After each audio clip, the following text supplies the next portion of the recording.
Ladies and gents, welcome back. Today, my guest is a documentary filmmaker and is actually out running and gunning all the time and getting some of the most crucial information from parts of Canada where we are not hearing from any of this in the news. So without any further ado, introduce you to Simon Hergott. Welcome. Thank you so much. It's been over a year since I've been chatting with you. I finally got you on the horn and on the show. Thank you for joining me. Yeah, thanks a lot for having me, Clyde. Like I just said to you, I'd like to thank you for what you've done. It's a great public service, and seeing your channel grow the way it has is really amazing. So thank you for what you do. Well, that's really humbling coming from a person who makes such incredible work. And I can't say this enough. The newest documentary out right now is Stolen Water Part 2. I haven't even actually had a chance to watch Part 2 because it's so new. And you've just published it, and it's just out right now. Stolen Water 1, I promoted on the show here, and I can encourage people more to go out and watch this. This is about the water restrictions that are happening here in British Columbia. Can you tell me a little bit more about what's actually happening? Why are these farmers being restricted on the water that they can use? Yeah, so what's happening right now is we obviously have low water issues in BC, and the problem is that the province and whoever is dictating these rules, whether it be federal or provincial, I don't know, but they're kind of coming in with a blanket sort of order that encapsulates all farmers, when in fact a lot of areas like this one could very well be maintaining their crops and pumping water, because like these farmers have said in the documentaries that I've done, is that they're not drawing from rivers. They're like a lot of them are drawing from aquifers that aren't directly affecting the river levels. So and yeah, it's just the province isn't coming out with proper evidence to suggest all these shutdowns. And so what a lot of these farmers are asking for basically is just some data and for communication to happen among officials and themselves. So while I'm watching this, like in episode 1, we have these essentially, for lack of a better term, bureaucrats dressed in like fatigues, and they're coming out and they're telling these farmers, "No, you got to shut her down. Sorry, you can't do what you're doing here." And they have no.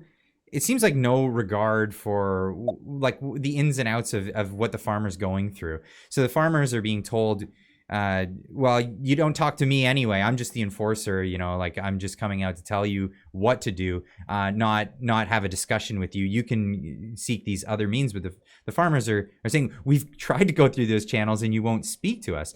What's happening with all of this? And how is this playing out in part 2? Because I haven't seen this yet.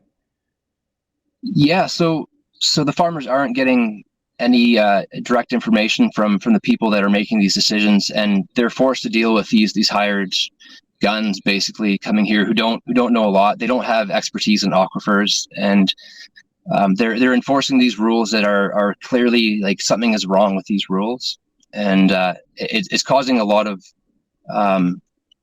stress and just mistrust from the towards the province, because they're not being approached in a realistic way. That if this was a problem, they would be coming here and presenting evidence and getting the farmers on the same page if there was in fact a dire problem. But it really is wild how these people that are hired to do this are just enforcing such like blatantly kind of wrong orders, I think. Well, and it feels like, I mean, you say wrong orders, it feels like bureaucracy run amok. These the farmers are being told that the whole cause of this is the fisheries. The rivers are drying up, but they know these rivers. They've farmed on these lands for decades and decades, their entire lives. They know that the rivers bounce back at the same time every year. This is a thing, and it's not even that the rivers are the places where they're drawing them from. And this, it's devastating to watch especially when a farmer's livelihood it's break even all year until your final crop, and then you can actually turn a profit. And it's on their final crops that they're actually coming in and enforcing it the hardest. Yeah, it's super unfortunate because I mean, maybe everyone doesn't really know how tough a farmer's life and career is. It's a lot of early mornings and late nights, and just working very hard to produce enough to feed people, and then to get to stay ahead and to pay off their their $100,000 pivots and their $300,000 farm machinery. Like it's incredible what they have to go through. So yeah, what they're experiencing now is just really unjust, and it's waking people up because none of these orders are making sense. People are connecting the dots and seeing that these farmers are being given orders that just simply don't make sense a lot of the time. So, as a documentary filmmaker and a reporter, I mean, that's what you're doing. How do you find these stories? How do you find? I mean, because the news is not reporting on this, nobody's talking about this. Where do you get a lead on something like this to go expose what's happening? Yeah, so with Westwold here, in 2021, I covered the fires that ripped through Monty Lake and Paxton Valley, and during that time, like I helped expose a lot of the lies that our government was saying, what Farnsworth was saying on the television, and through that process of exposing some of the lies, I met a lot of like really amazing people in both like Paxton Valley, Monty Lake, and Westwold, and so I got really good contacts and really good friends here, and through that, I've been able to stay in the loop of what's happening. And there's really big farmers here that have a lot to lose, and so we all understood that it was really crucial that I come in and try and document what's happening for essentially an insurance policy for these farmers, because they don't know how far this is going to go, and how precedent setting it is going to be. So yeah, it's worked out really well with my history in this valley. It's been I've been lucky to be able to cover such an important story, I think. Well, I can't give enough credit to you for all the work that you're doing right now. Everyone needs to go over to the YouTube channel. It's Simon Hergott, and well, you've got amazing work on this channel. So many good documentaries. Now, I know you're a lot like me. It was just put the story out and then worry about everything later, and that's exactly how I've done it. Now you're in a situation where you could use funding for all of this. Have you got anything going on? Is there a way that people can donate to you so that you can keep this incredible work going? Yeah, so right now I have a GoFundMe set up, which I really don't like doing. I don't like asking for money, um, eh, but the position that I'm in now, I can't afford to be traveling and dedicating large amounts of time. So I'm unfortunately having to ask for the public's help, which like I say, I don't like doing.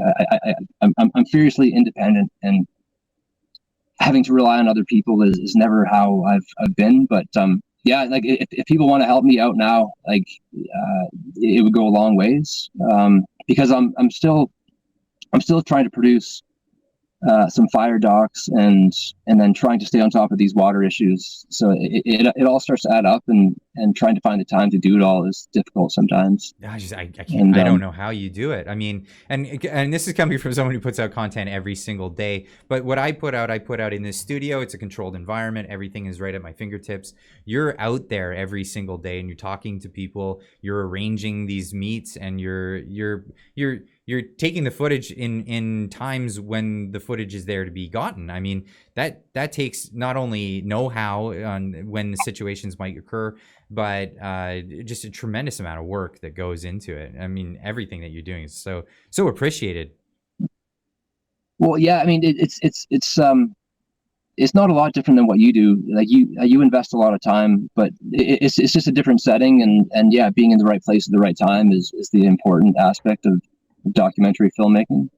But yeah, like I wouldn't say that it's any any more challenging than what you do. So it's both valuable things that I think we're doing. So Oh, I can't give you enough credit. I can't. You're so humble about it. So I want to thank you again for coming on the show and just getting more information about this. And I love showcasing stuff like this because your work is so amazing. And I want to encourage everyone, go hit the link in the description down below. Go watch the documentaries and go donate to his work. Simon Hergott, thank you so much for joining. Thanks so much, Clyde. I really appreciate your support, and I hope everyone who watches Clyde's channel here goes and checks it out and shares the documentaries and help spread the word, right? Thank you.